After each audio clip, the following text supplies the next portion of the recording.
right, hey guys, this is Longview Unplugged's feature artist interview with Diego Baracaldo, and I said that probably completely wrong, but that's the best that I can do. So you go ahead and tell us your name, how it's supposed to be pronounced. Okay, Diego Baracaldo. There we go. You said Perfect. it right. You said it right. As good as I could. Hey, better than a lot of people. So, yeah. Okay, awesome.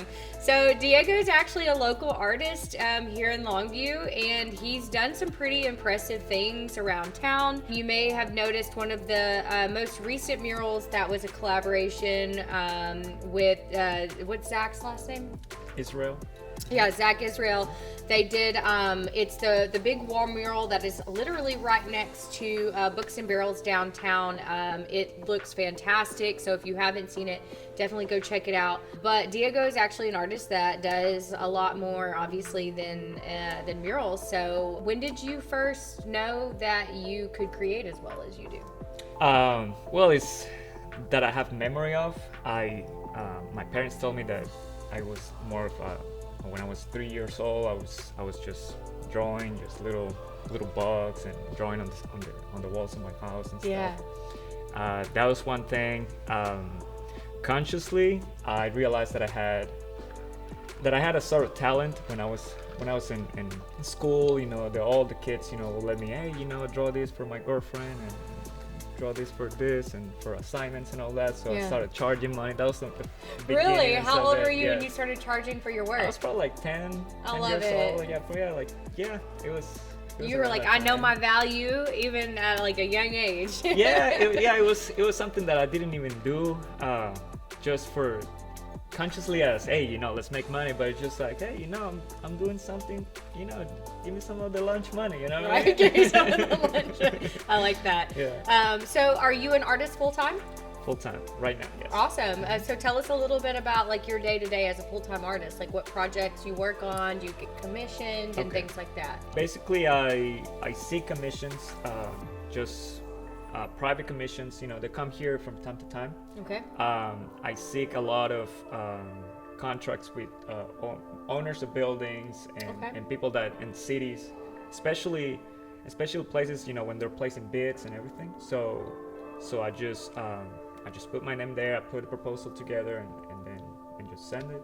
Great. And in the meantime, just looking for other opportunities. And stuff. Cool. So what, tell us a little bit about some of maybe some of the projects or bids that you've won for other cities and stuff.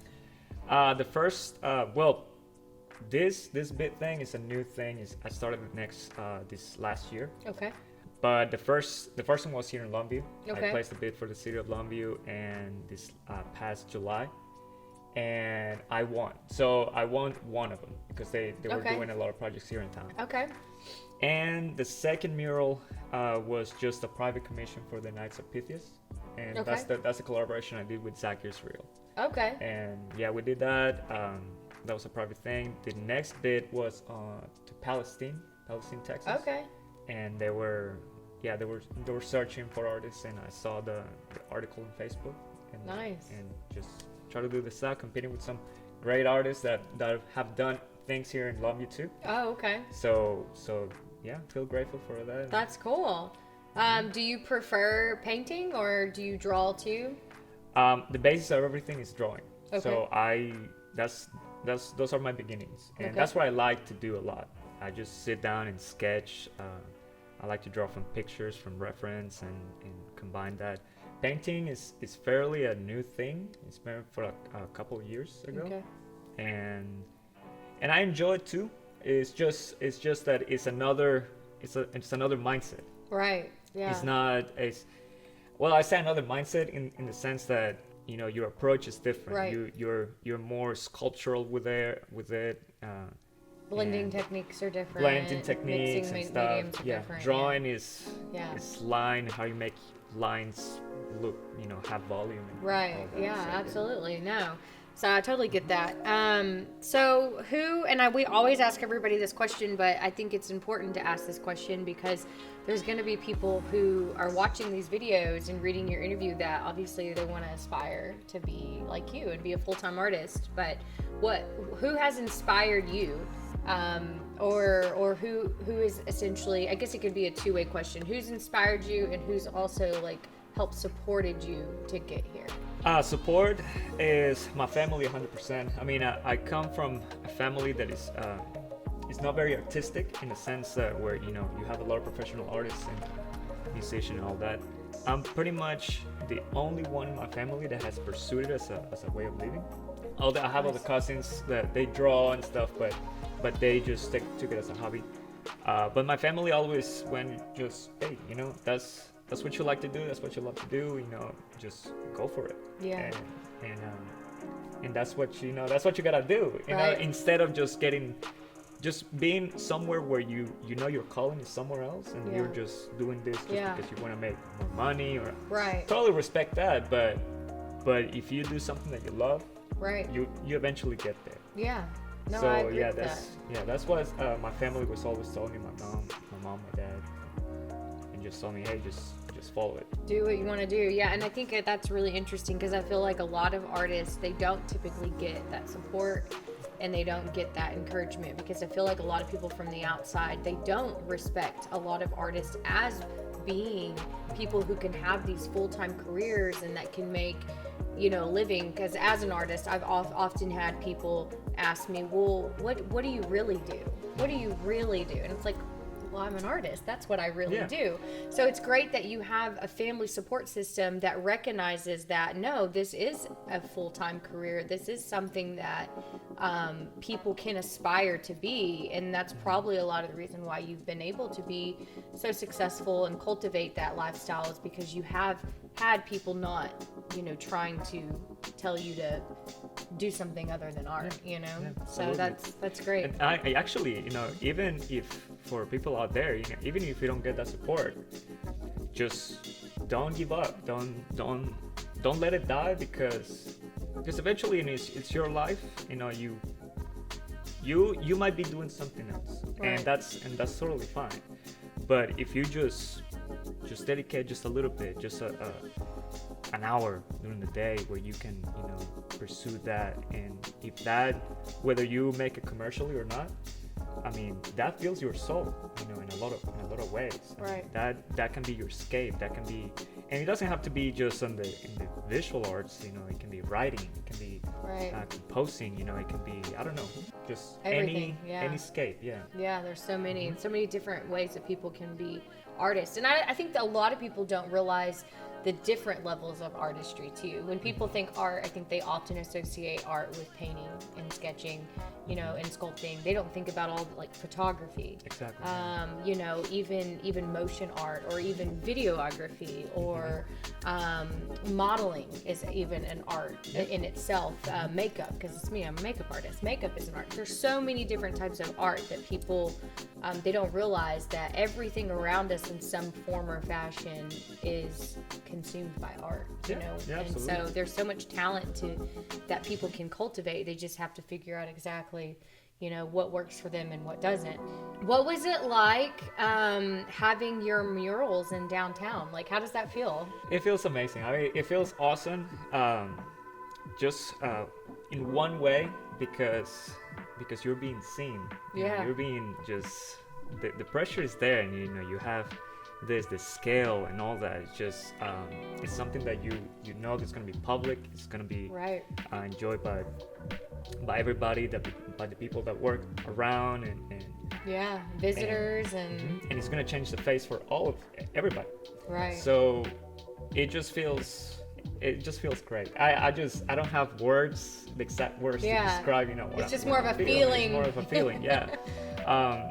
Personally though, it's the scale and all, it feels like a challenge too, because you know you have to plan, you have to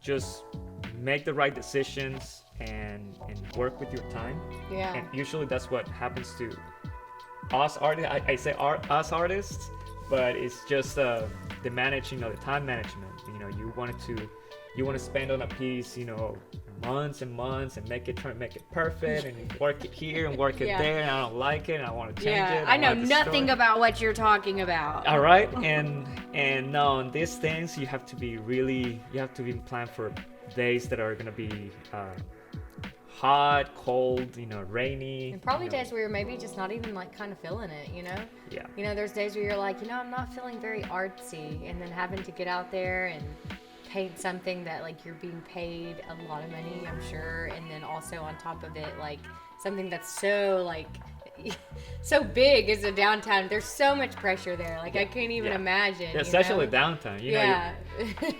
And it doesn't. It's in another part of the city. Okay, you'll feel more. Okay, it's not. Downtown is just hey. The focus is gonna be here. Exactly. So yeah, that's one thing. But the discipline has to be there. Like you said. Sometimes you don't feel like it. Yeah. But hey, you gotta go. You gotta push through. Push I through, relate. So, where does your culture come through in some of your pieces that you're creating? Do you implement that into your pieces, or do you have a separate, like maybe inspiration of work that you implement that into? Okay, that's interesting. Culture as of where I came from. Yeah. Probably not too much. I come from Colombia. Okay. And I guess culturally, Colombians are very colorful. Yeah, They're very okay. Party and very happy people, despite the problematics, despite the whole issues going on there. Yeah. So I guess I can say that part of my culture has come through. Just I want to show in my pieces this joy, Color and vibrance. Vibrance and movement, and despite of we're going through transitional moments where they're not as nice to experience, and right. But this life is just it's just to enjoy, and enjoy in a way that that you make others and you inspire others too, right, to enjoy. Yeah. So absolutely. I think that's part of the culture. Yeah, that I can say that that comes through, kind of bleeds through my work, and yeah, just where I came from and the culture of my family. We're very, very positive people. Yeah. In spite of the challenges of life, and they just don't give up, and that's another thing. Cool. So what is do you have a favorite piece that you've created, or do you have? I'm sure you probably have a few, but do you have one that you're just like, if I had to ask you, like off the top of your head, what's the first thing that the first mural that I made?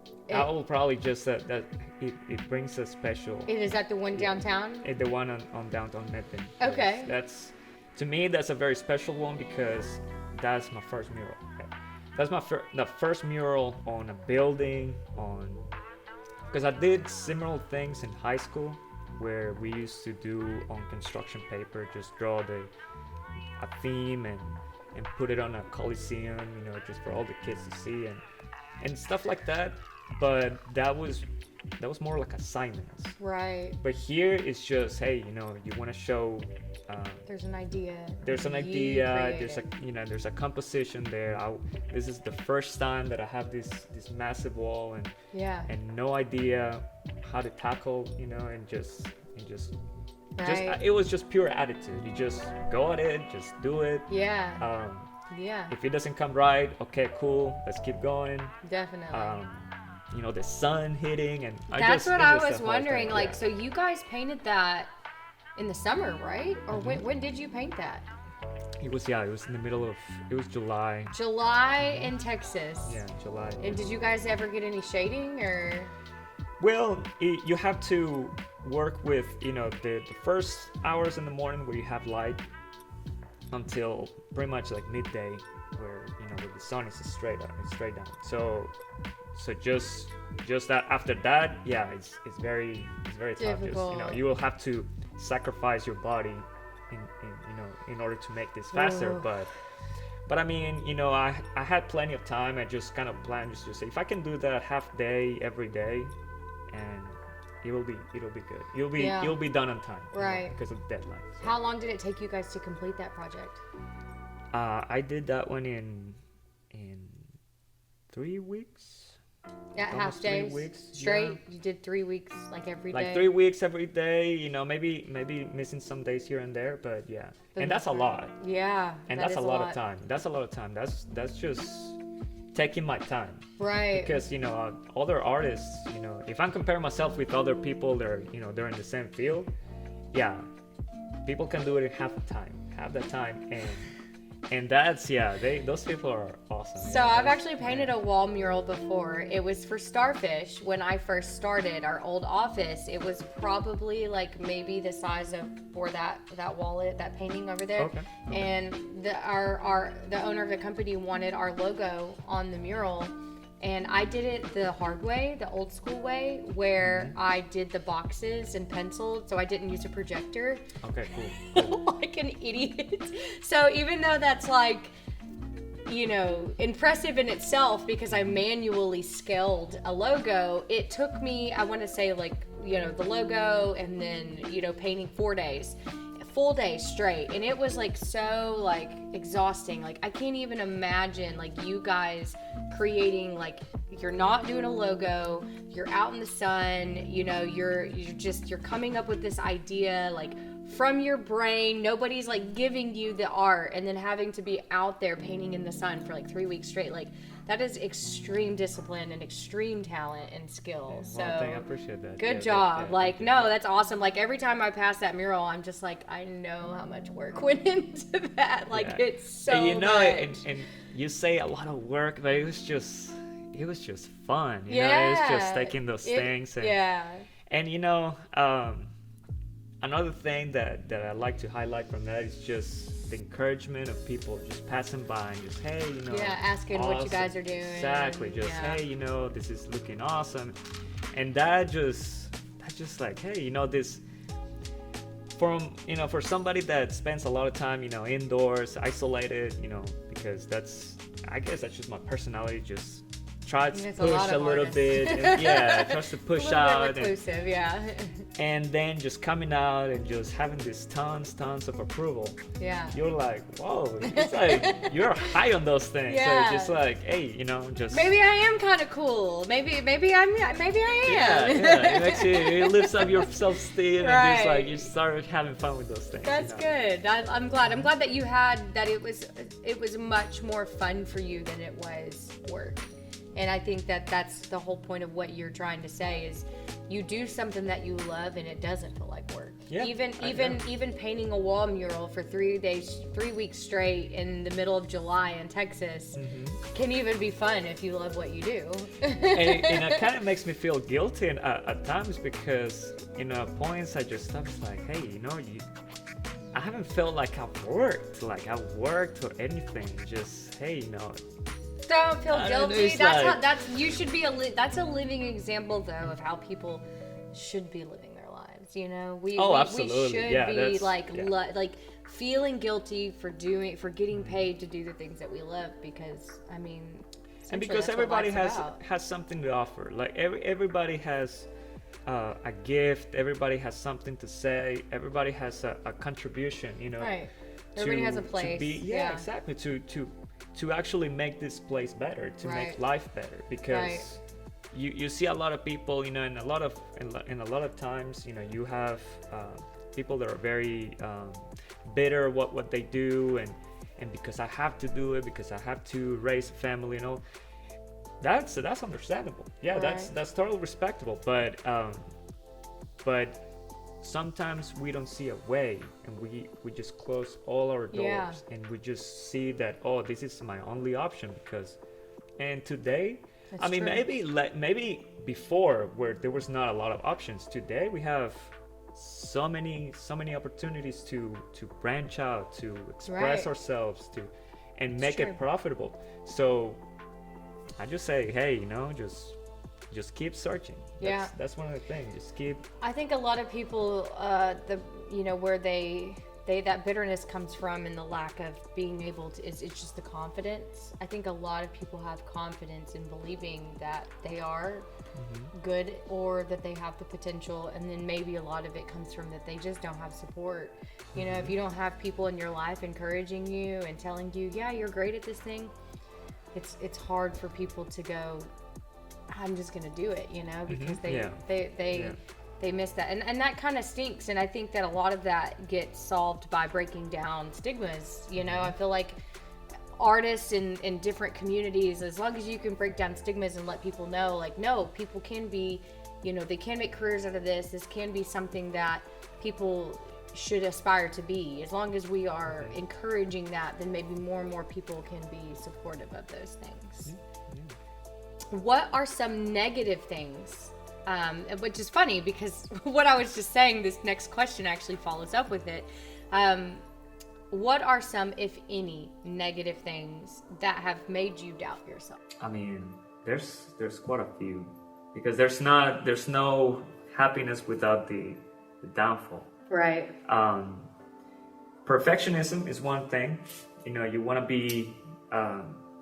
Perfectionism just gets you stuck, and perfectionism, to me, is just an insecurity of you.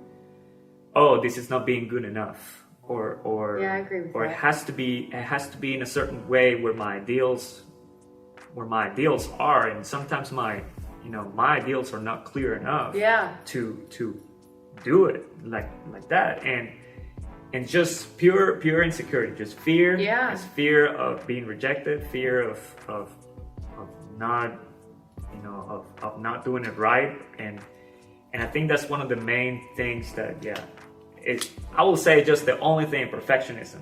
Just, you should be able to do something and just let it go and keep going. Yeah. Keep going, because it's not about, it's just coming from a notion that you have to go to a destination. You have to be in a destination. This is gonna be the perfect one. Well, no, it's not a destination. This whole life is just a journey where you just learn until you die. Yeah. So that's basically it. You need to fail in order to grow, It's funny because I've literally never heard, I've done a lot of, I guess, different types of coaching and leadership coaching for being in the career that I'm in. And one of the things that I've often been introduced to is the idea of perfectionism and trying to let that go. And I feel like that speaks to me as a person, because I do so much aim to be a perfectionist in every aspect of my life, whether that's an artist, a mother, an employee, an employer, whatever it is. It's like I do that, and I've never heard anybody put it in perspective of that perfectionism equals insecurity. And you're exactly right. Like, it's so true, because you're too scared to accept any sort of failure, because it's too hard for you to digest.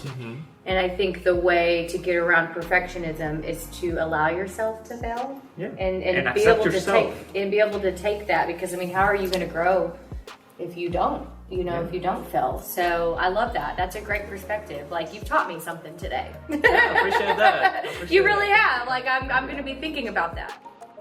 We were talking about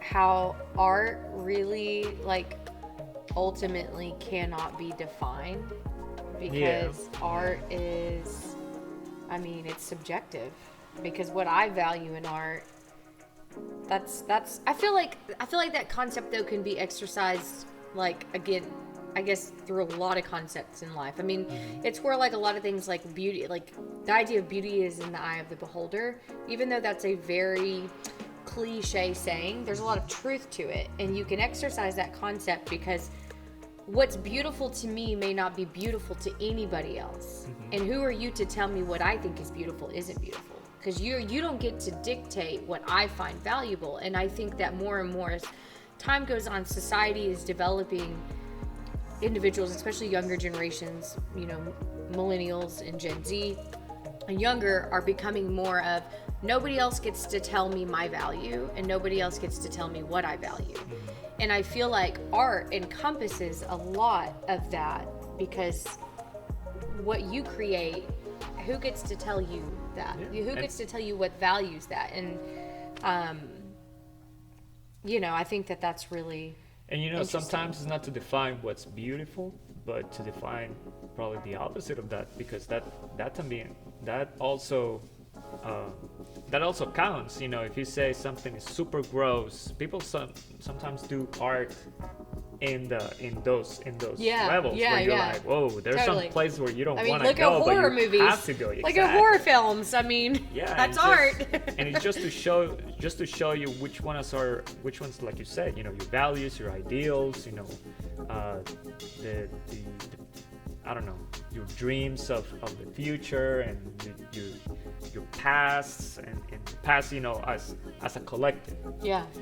So yeah, that's very extensive. You know, it's just going back, you know, just going to these places, trying to like concretize the abstract thinking that we have, like sometimes emotional, emotional mixed with Right. I don't know, reason, and mixed with all those kind of things that you don't know how to put even in words, or in just Right.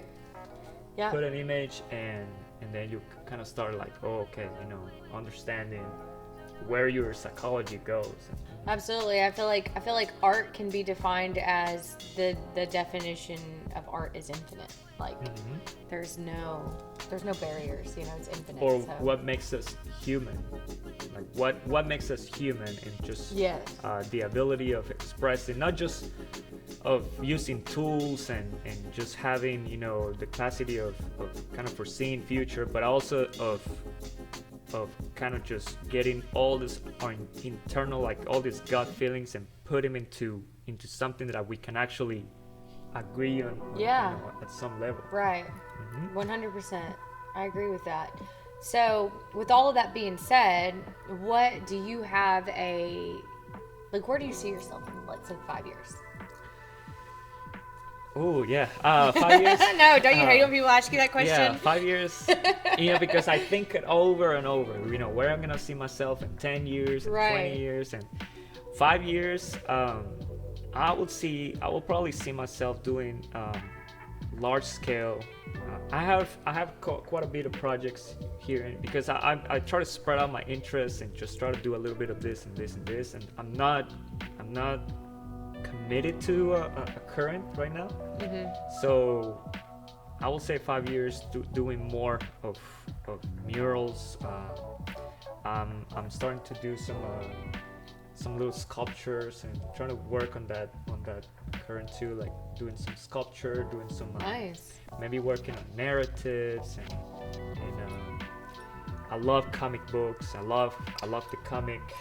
Yes, I love all the narrative. Yeah. And that's in the working right now. That's kind of brewing. But yeah, probably 5 So years you like from now, comic books in the sense of you like to create them, or do you like to read them, or both? Both. I haven't read a lot of comic books. I'm not a comic book fan. Yeah. But when I come across one, I just like to decipher all this narrative Yeah, cues. it is. And, It's interesting. And why yeah. is he saying what he's saying? You know, why the planes are like that? Why? Just kind of the technical Yeah. things, and just kind of deconstruct it that way, and because I would love to do something like that. I would love to convey stories where, you know, Through they're art. telling, Because that's what art. comic books are. Yeah. And you know what my values are. You know, I really believe that we can actually make things better for all of us. You know, and make things better in the sense where we don't have to attack each other, you know, in so many ways that we do, and you Right. know, and we don't have to just we can live all together, like, hey, you know, respect each other's boundaries, and Right. respect each other's stuff, and just try to like create stories where it kind of conveys something like that, and kind of like building some accountability here, because it's on video, so I have to do it now. I have to do it now. There's accountability. It's on record. It's on record, so we're gonna revisit this in a year, Diego, and if you haven't improved, we got words. Yeah. So yeah, and If you haven't created a comic book a year from now, we're gonna have. or at least something similar, or at least something of a narrative style, like paintings and doing a collection of those things, and just those kind of things interest me. Yeah. And include animals, and just taking animals as symbolic features of that, and the things that they represent, and in many cultures, you know, many cultures. Yeah. So I don't know, probably just end up doing something. Cool. Well, I think that's a great goal. I'm a huge comic book fan. I've read and collected comic books my whole life. I have an array of graphic novels. DC is because it's very, very dark. I like dark, like style art and aesthetic. And so one of my favorite graphic novel writers and artists is Grant Morrison, and he's got a very interesting sketch style and how he creates comic books, almost to the point to where like you almost feel like pain. When you read them. And I think that the talent that goes into like inflicting an emotion on somebody so intensely to where they get a physical reaction, that's like insane, right? And so like comic books, I feel like they're so underappreciated as a style of art because they do get often lumped into literature, which literature of course is art too, but I don't think people understand that comic books are a perfect combination of literature and art. So I would actually love to see what kind of comic something like that you style. come out with, because I think that would be cool. I will be interested in maybe just going in that route on narrative and because there's I grew up watching anime. I grew up watching like Dragon Ball Z and stories that had to do with heroes and specifically with heroes that had to become better in order to face these new challenges. It's not like I'm so powerful and just any enemy that comes my way, I'm just gonna slay away. No, there's a big challenge over there. I have to train. I have to study, train, all those things to become a little better and then face it. And I'm gonna fall on my face in some battles, but I'm gonna learn from there and then just keep going. And I grew up seeing all those kind of things, and just those things are just You just described yourself as Batman. There you go. Diego's gonna be the Batman of Longview art. He's gonna battle it out and become the comic book. He's like, no, shut up. Okay. You're like, okay. Yeah, it's. Probably. I'm being a victim of my mouth, but no, it's okay. No, Batman's like my favorite superhero, so I have to make everything about Batman. So you just ignore me. So tell me something that you would tell to a young person that also wants to make their art a profession. Like somebody that is like a child or even, young adult, adolescents, and they're like you are, or like how you were. Like that art was just something that was natural to them. Tell me some advice or something that you could, if somebody like that is watching this interview, of how to basically become who you are. Well, first of all, just make things. Do it. Just make things. It doesn't matter if it looks bad, if it doesn't matter if it looks, just be, I take that from an inspiration on artists. I'm very fond of James Jean, and he's an artist, illustrator, all you want. And one of the things that he says, just be diligent. Just be diligent on what you're on drawing, painting, experiment.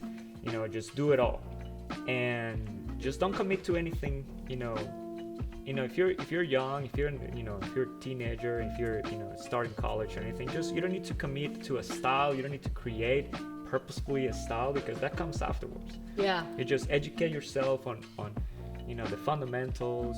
Learn. Draw from life.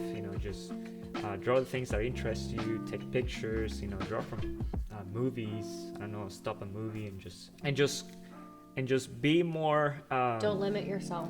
Don't limit yourself and just live. Just experience things. Experience life. Go to different places. Travel. See different cultures. Just do all those things and just don't worry about style. Don't worry about whatever you have to say or if you must say something. No, don't worry about that. Just keep making, because sometimes what you think it's not relevant for you today, it is gonna be later on in the future. Some point, it's gonna be taken into account, and That's true. just be making, and because that's the way you start developing your creative taste. Develop a taste of what you really like, what you don't like, and just take those things. Don't just take everything. Right. Just take it. It's good. It's good advice. I like that. What is something that you would tell your 10-year-old self? The one that's out there hustling and getting the lunch money. Yeah, don't be too concerned with what people think. Just keep being true to yourself, to the things that you enjoy, and just don't let those things stop you. Bother you, yeah. And just keep going. And Sweet. Yeah. I think that's good advice. Mhm. All right, so these are the questions that I'm going to read that I wasn't allowed to read before the interview. So, do you need to take a drink before we start down this question? I think let's you do do. it. Yeah, let's do it. I think you need to take it. That was a sip. Oh, you're talking about okay, chug. Okay. Okay, Chuck. I've been drinking. I don't see you doing it right now. Summer, shut up. Question number 1. What do you think of garden gnomes? What do I think of garden gnomes? Where did you find this question? First of all, I missed the garden gnomes at the Palestine. They had the Dogwood Festival, Yeah. and I've never seen anything. I've never seen anything like that. I think the first time that I saw something was here in Longview at the Alice Pottery. Yeah. That they had Garden gnomes. like a little and it What was did you very think about it? interesting. What I think about it? Do you think it was silly? Because I think they're it's silly. I think they're a tradition. Yeah, because I'm not from here. It was like, hey, Whatever floats your boat. yeah, it's just like, hey, that's cool for the kids. So you've never been exposed to the chia pet, I assume. Oh no, no. Oh no. No. We got to get a No, picture of a that's- chia pet up in here. What is that? What is that? How do you describe a chia pet? It's a little clay animal usually. That grows grass out of it. Yeah, you plant seeds. Plant seeds in it and it'll grow like grass, like a hedgehog or Okay. Here's your garden gnome chia pet. That is so cool. Okay, And so okay, there's people exploring creativity in those ways. Diego's so Hey. sweet. There's people exploring creativity in those ways. Hey, I thought it was for when I saw those little houses and stuff for the kids, because the kids have such imaginations and Yeah. they imagine all these little worlds. I Yeah. used to believe in little things when I was in Colombia. Gnomes, in Colombia there's myths about not gnomes. They're called something else, Like fairies or something? like those little leprechauns, but they're kind of evil. But they're kind of just Oh, I don't like this. Yeah, they live in the At all. rural parts of the country, and they Sounds scary. do mischievous things to the farmers and stuff like that. So yeah, there's a lot of myths about that in Colombia. I kind of like it though. I mean, it's know. scary, but Yeah, I mean, like South America in general, like Yeah. Peru and Ecuador and all that. so they have probably stories like about- the myths are they to teach like a specific lesson to like children or? yeah, I think so. Just to scare the children, just Yeah. like, hey, Get don't away go- from my lawn. Exactly, yeah. Don't go over there. Stay don't away go from with my farm. strangers, they're gonna steal you from us. And, I like it. That's funny. Yeah. So, what would your superpower be? Think about all the things that you are as a person, and if you had a superpower, what would it be? Superpower, to probably extend time. Okay. Probably just extend time. Just whatever, if I can extend a day into a month, that would be awesome. If you figure that out, come see me because I Yeah. desperately Yeah. need to take advantage of that. Yeah. Like, stop time and then I need that so get bad. done whatever you need to get done, because I have such bad time management, and sometimes the day goes by and just, oh man, I had to do this and I had to do this, I didn't do it. So that would be an awesome power. Yeah. So now I have to ask you, this isn't on our question list, but of course, because this is who I am as a person, when's your birthday? April the 13th. That's my birthday. You're an Aries. Yeah. Like me. It all makes sense now. Everything is coming together. Well, happy early birthday, because your birthday's coming up. So that's cool. Well, yours is on the 13th the as 13th, well? yeah. That What year were you is born? Odd. 87. Okay, mine was 90. So that's cool. Dabs. Hey, there you go. Birthday friends. Birthday I'm gonna friends. message you on your birthday and be That like, is so happy odd. birthday, buddy. But you want to know, like, honestly, like, my birthdays are the worst day of the year for me. I have the worst birthdays. Every year on my birthday, every single year I cry. Why you say that? And it's funny because I don't cry. I'm not a crier. Like, normally I'm like this bad bitch, you know? Like, nothing makes me cry. But inevitably on my birthday, I cry a lot. I don't know. I think it's because... Wait, is it out of nowhere, or is it because something always happens on your birthday? Or? I become extremely vulnerable on my birthdays. I think it's because it is the day that I was brought into existence.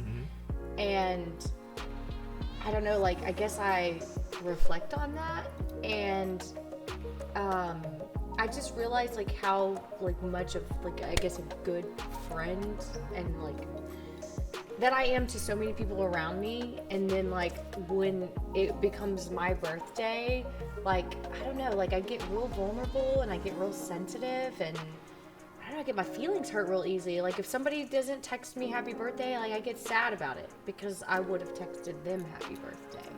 You know, or if somebody, or just thinking about, like, just life and, like, how far, like, I've come as a person, like, I get emotional about that. I don't know, like, I reflect more on my birthdays than I guess I do any other day of the year. And so it kind of becomes, like, an emotional thing for me.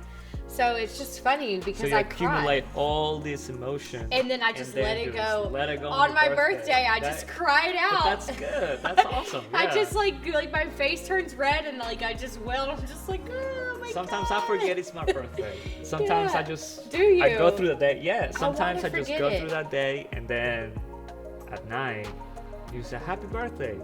And you're like, It's oh, it is my Whoa, birthday. it is my birthday. Yeah, sometimes it was like that when I was working. Yeah. You know, when we came here, when we came to the United States, you know, this first years was just like work.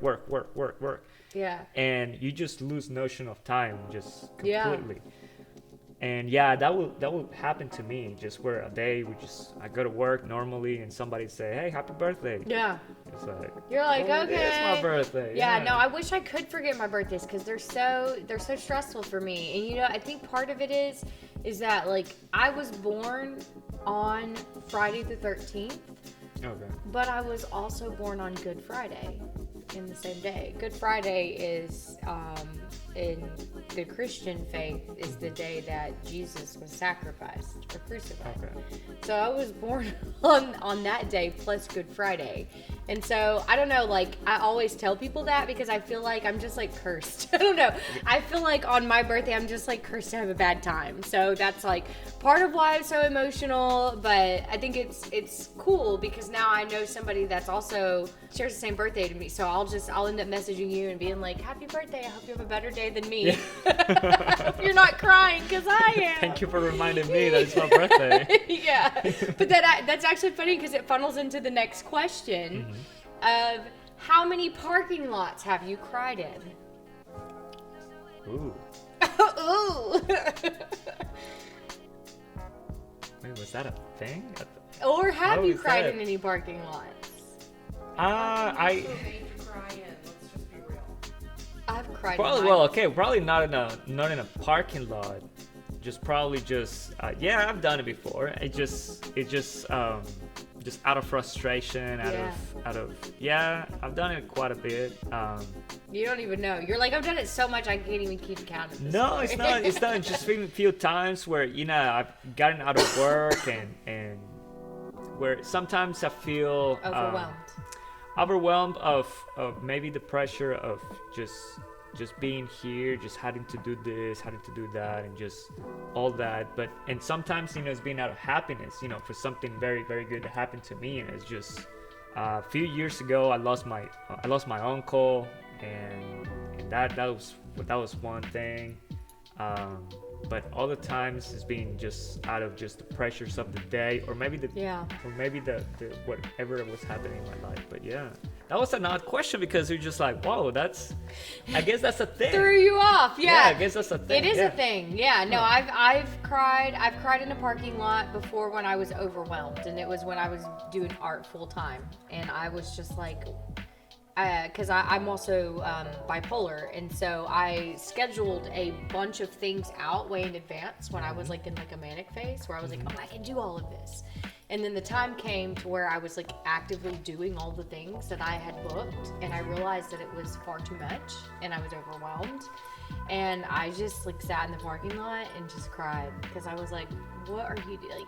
What are you thinking? Like, there's no way you could pull all this off. I did pull it off, but a lot of Red Bulls, gave you some strength, a lot of Red Bulls and bangs and tears later, I cried it out in the parking lot. So yeah, I think we all cried out in the parking lot at some point, whether it's parking lot once a week.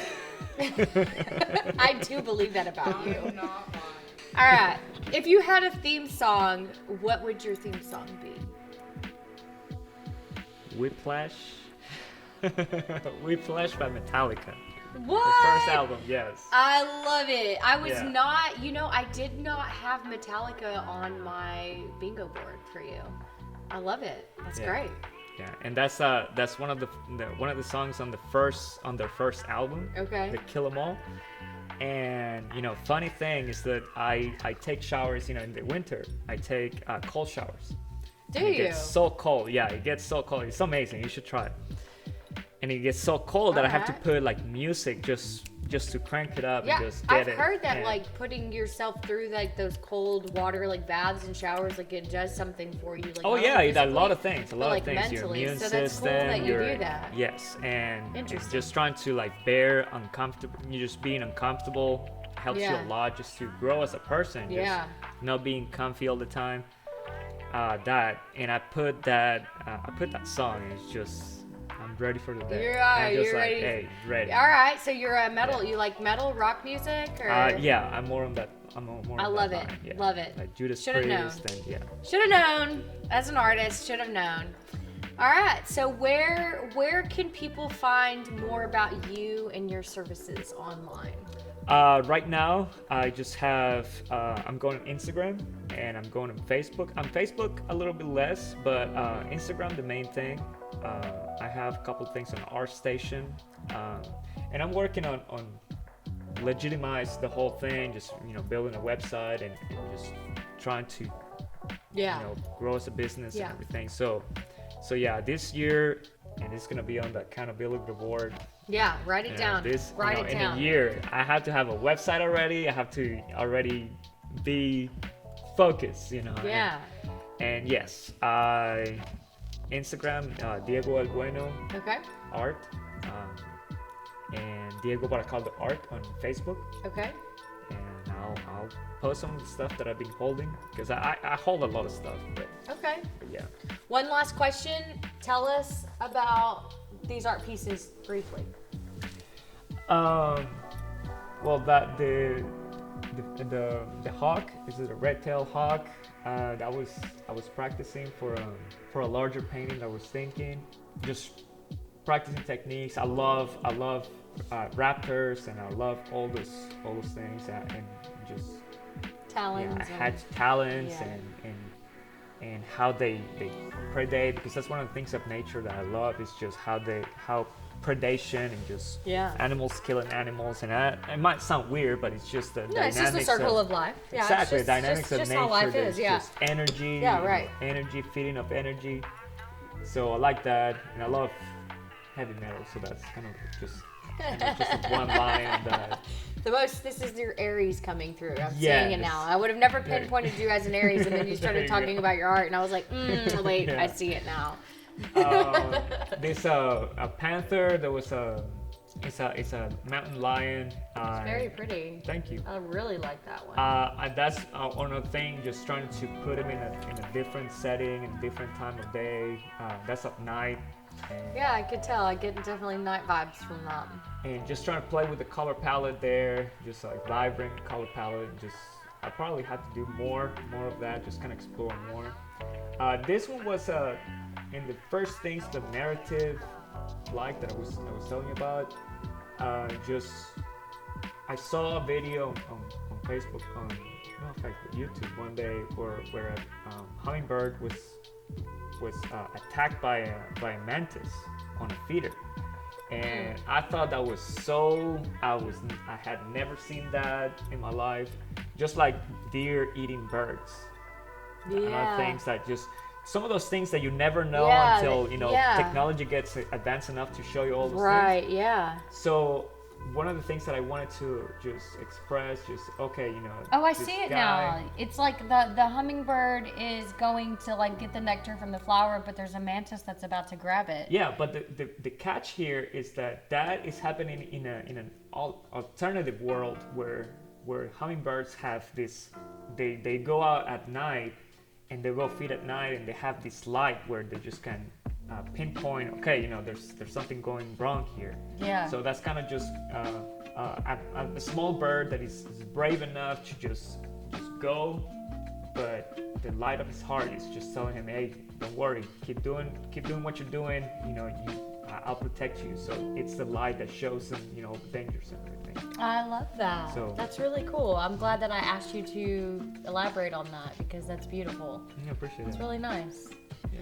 Well, I think you are extremely talented, obviously, and I really appreciate you obviously doing this interview and thank you so much. letting I us, appreciate that from kind of dissect what's going on with your art and where people can find you. And obviously, if you ever need our support, we've got your back. For sure. I appreciate that. Is there anything that you would like to close out this interview, that anybody that may be reading or watching, is there any last closing statements that you would like to put out there? Just that despite of what's going on in the world right now, I know it's getting a little crazy, just maintain your faith, keep going, just become stronger, and probably life is showing us today that there's something that we're doing that we're not doing right, that we need to change. We need to change our behavior. It's not about other people, it's about us. It's about taking charge of, it's about being sovereign on our own beings. Yes. and just take charge of yourself and be the change that you want to see in the world. I love that. Let's cheers to that. Yes. All right. Thank you so much. All right. Thank Thank you. you. Thank you, Diego. Thank you so much. This has been Longview Unplugged's interview with Diego. If you like this content, remember to subscribe, like, and share not only our YouTube channel, but also go to our website and subscribe to our magazine to follow for more content and more interviews with other artists and people around our city. Thanks, guys. Bye.